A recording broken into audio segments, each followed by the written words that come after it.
waxaan salaamayaa dhammaan shacbiga reer Somaliland meel kasta ay joogaan.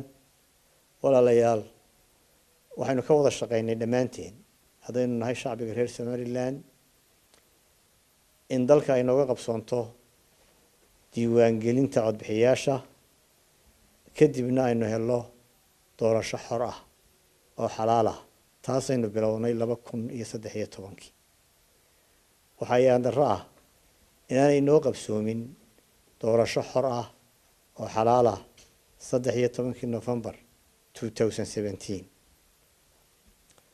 dhacdooyinka soo qaadan doona waxaa ka mid ah in la xidhxidhay mas'uuliyiin iyo taageerayaal tiro badan oo xisbiga wadani ka tirsan intii ka dambeysay 13 November iyo maalintii doorashadu socotay. qaar ka midna guryahooda loogu daatay goor habeenimo. arrintaasi waa arrin aan la aqbali karin oo la qaadan karin. arrintaasi waxay abuuri kartaa xaalad amniga wax u dhinta. sidaa darteed waxaan soo jeedinayaa in muwaadiniintaas si degdeg ah xorriyaddoodii oo taama loogu soo celiyo. walaalayaal, doorashada madaxtooyada ee Jamhuuriyadda Somaliland ee noo qabsoontay 13 November waxaa ku gadaaman madmadow fara badan kaasoo dhaliyay musuqmaasuq iyo ku shubasho baahsan oo ka dhacday dhammaan degmo doorashooyinka Somaliland. waxaana tusaale u soo qaadan karnaa dhacdooyinka maalintii doorashada waxaa ilaaliyayaasha ama goobjoogayaasha xisbiga wadani soo gudbiyeen 1200 oo dhacdo oo isugu jiray dib loo geystay iyo hadidaad ama gacan ka hadal iyo khaladaad ku saabsan hab socodka doorashada. waxaad ogtihiin in xataa horjoogayaasha caalamiga ahi ay qireen in caruur da'doodu ay ka yar tahay da'dii loo ogolaa oo 7 jir ilaa 12 jir ay codeeyeen. waxaad la socotaan in komishanka doorashooyinku qirtay in buugaagtii qaar ka mid ah ay ka baxeen faraha komishanka suuqana laga soo helay. arrintaasoo foolxumo weyn ku ahayd doorashada guud ahaan.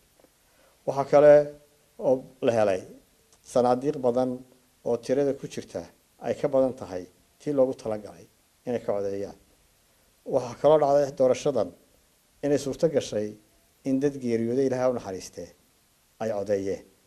waxaan shacbiga reer Somaliland iyo taageerayaasha xisbiga wadaniba u xaqiijinaynaa una sheegaynaa inaanan aqbali doonin xaqdarro iyo wax sharciga baalmarsan. hase yeeshee waxaan ku wargelinaynaa taageerayaasha xisbiga wadani inaan xaqiijinta helitaanka xuquuqdooda u mari doono dariiq silmi ah oo nabadeed. walaalayaal, saad ka warqabtaan waxaa dhacay dhib weyn doorashada kadib. waxaa daatay dhiig. muwaadiniin aan hubaysnayn oo waxay galabsadeen jirin ayaa geeriyooday. waxaa cusbitaalada Hargeysa iyo Burco jiifa dad dhaawac halisi uu soo gaadhay.